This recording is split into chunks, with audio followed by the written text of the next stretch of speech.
Langsung aja. Assalamualaikum warahmatullahi wabarakatuh. Salam sejahtera untuk kita semua. Om Swastiastu, Namo Buddhaya, salam rahayu, salam kebajikan, salam Nusantara. Ya, ketika kita bicara soal tanah, tentunya ya kita harus memahami dulu prinsip dasar, ya, prinsip pokok dasar terkait dengan hukum pertanahan. Nah, ini yang harus kita pahami bersama dulu, bahwa tanah, ya, jadi semua hak atas tanah itu sebenarnya memiliki fungsi sosial. Oke, itu ya prinsip dasar. Nah, sedangkan pasal 18 itu kan mengatur untuk kepentingan umum, termasuk kepentingan bangsa dan negara, serta kepentingan bersama, ya, dari rakyat, hak-hak atas tanah dapat dicabut. Ini ya, jadi tidak bisa ternyata tanah itu dimiliki secara mutlak. Nah, kepemilikan itu tidak bisa dimaknai secara mutlak. Kemudian dengan memberi ganti kerugian yang layak dan menurut cara yang diatur dengan undang-undang. Ya, yang dimaksudkan di sini, ya, itu sebenarnya tanah-tanah hak milik, ya, yang itu memang kita bisa membuktikan dengan kepemilikannya. Oke, misalkan dengan sertifikat. Kalau misalkan ada letter C, ya, itu ada alat bukti pendukung untuk membuktikan C tersebut bahwa itu adalah termasuk kepemilikannya pada pewarisnya, ya, entah itu melalui asal usul kemudian dibuat silsilah, ya, kemudian keterangan waris dan sebagainya. Dan harus diketahui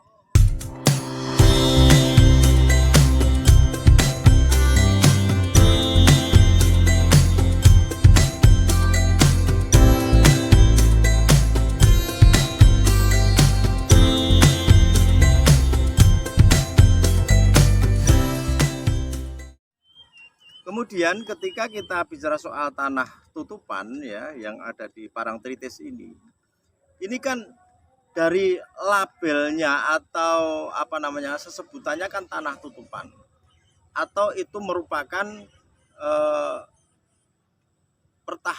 tempat pertahanan penjajah pada saat Jepang menjajah Indonesia, ya, yaitu 1942, 1943 dan selanjutnya. Nah, itu ya berarti kan tidak ada kepastian hukum terkait dengan status tanahnya, ya kan? Nah, untuk itu kalau kita bicara soal tanah tutupan, misal kita analogikan itu sebagai bentuk pertahanan Jepang pada saat itu, kalau itu berupa bangunan, itu kan kalau sekarang bisa disebut menjadi sebuah cagar budaya. Artinya itu kekuasaan tersebut itu negara yang menguasai, ya kan? Jadi itu tidak bisa, justru perlu dilestarikan. Nah, kemudian karena ini nanti program pemerintah terkait dengan JJLS di situ akan dijadikan Kelok 18 dengan harapan menjadi destinasi wisata tersendiri. Jadi yang awalnya lahan tersebut tidak produktif, ini akan menjadi tempat yang strategis bernilai ekonomis secara berkelanjutan jangka panjang kan.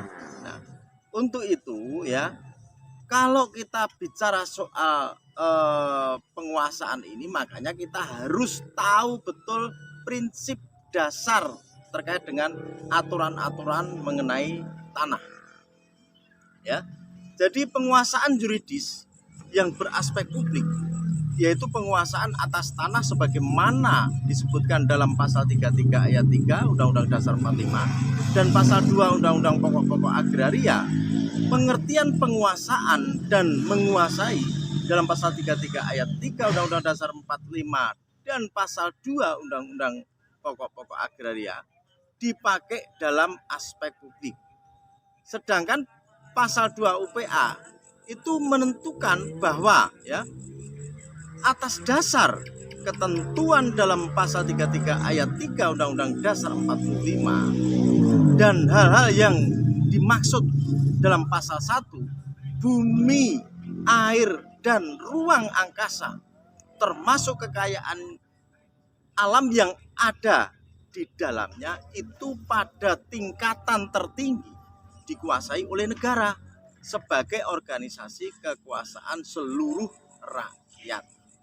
Ini yang perlu kita catat dan garis bawahi untuk supaya nanti paham dalam tingkat penyelesaiannya. Itu hak menguasai dari negara.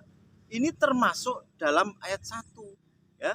Pasal ini memberi wewenang untuk, nah ini ya, menarik kan? A, mengatur ya, dan penyelenggaraan peruntukannya, penggunaannya ya, kemudian penyediaannya, kemudian lagi ada pemeliharaan bumi, air, dan ruang angkasa tersebut. Jadi tidak bisa serta-merta kita misalkan asal mengaku, mengeklaim dan sebagainya yang itu tidak berdasar pada peraturan perundang-undangan yang berlaku. Sehingga kalau saya mengutip dari hasil penelitian salah satu orang ya dari Sekolah Tinggi Pertahanan Nasional yang di situ ada kesimpulan dan saran, itu kan ternyata memang sebagaimana apa yang dulu pernah saya sampaikan. Jadi penyelesaian ini bisa dari bawah ataupun atas. Kalau dari bawah kita manai dari warga pengelola, ya kan, itu melalui gugat di pengadilan negeri. Karena apa? Untuk membuktikan siapa sebenarnya yang bisa menguasai sampai dengan kepemilikannya. Kemudian mengembalikan status ya dari tanah tutupan itu untuk supaya nanti ada kepastian hukumnya. Nah, ternyata sampai detik ini kan tidak ada upaya hukum. Kemudian kalau dari atas itu kita manai dari pemerintahnya. Nah, ini bisa dari presiden atau Mendagri. Karena di DIY ya punya undang-undang tersendiri, yaitu undang-undang keistimewaan DIY. Artinya kan mempunyai kekuatan undang-undang yang sama. Nah, ketika kita bicara soal undang-undang yang punya level yang sama, di DIY ini kan spesialis. Jadi ada asasnya itu, lex spesialis derajat legi generali. Artinya bahwa kekhususan itu bisa mengesampingkan undang-undang yang sifatnya umum. Nah, artinya ini tidak bisa diotak-atik lagi. Kewenangan ini penuh pada gubernur DIY ya. Dalam hal ini adalah Sultan Mangkubuwono ke-10. Ini sudah mengambil langkah yang sangat tepat ya. Kenapa saya katakan sangat tepat? Ini juga melakukan langkah penyelesaian dengan cara konsolidasi tanah. Nah, ini yang perlu dipahamkan oleh masyarakat. Jadi pengembalian ini kan akan dikembalikan, tetapi kan dengan metode konsolidasi tanah. Nah, ini yang belum dipahami oleh masyarakat. Jadi yang dimaksud konsolidasi tanah, ini skenarionya adalah penyelesaian tanah tutupan tersebut, yaitu dengan cara konsolidasi. Jadi masyarakat ini melepaskan hak kalau itu mengaku itu haknya. Jadi Jadi langkah gubernur ini dalam penyelesaian tanah tutupan sudah sangat tepat. Karena apa? Melalui konsolidasi tanah.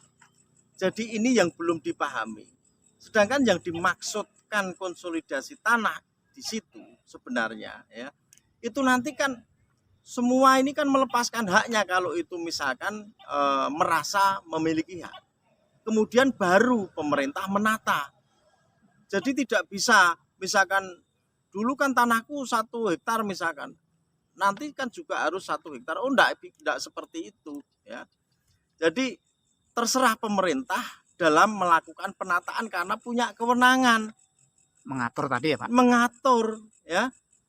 Kemudian tidak bisa dimaknai kemudian pemerintah ini ngawur, pemerintah ini enggak berpihak, itu langkah yang nggak tepat ya. Jadi jangan sampai nanti yang tidak tahu permasalahannya kemudian nimbrung, apalagi memberikan janji-janji yang itu tanpa dasar ya. Ini menurut saya. Jadi jangan sampai hal ini sudah mengerucut, sudah bagus, tinggal pelaksanaan, kemudian pemerintah pusat misalkan ada salah satu siapa atau beberapa orang yang tidak memahami permasalahan yang ada di sini, kemudian memberikan janji. Nah, padahal itu nggak bisa. Kalau sesuai aturan yang berlaku, itu kan ya seperti yang saya sampaikan ini. Ya, jadi mudah-mudahan setelah saya sampaikan ini menjadi pemahaman bersama. Jadi jangan sampai istilahnya masih menjadi persoalan. Toh misalkan dalam perjalanan, ya kan? Oh ini kok saya masih belum paham, muncul persoalan terkait dengan tanah. Ya kita selesaikan dengan musyawarah, mufakat. Kan indahnya seperti itu. Untuk mencari solusi yang tepat adalah bagaimana kita menggunakan cara win-win solution. Kalau win-win semua, kalau lose-lose semua. Jadi kalau menang-menang semua, kalau kalah-kalah semua.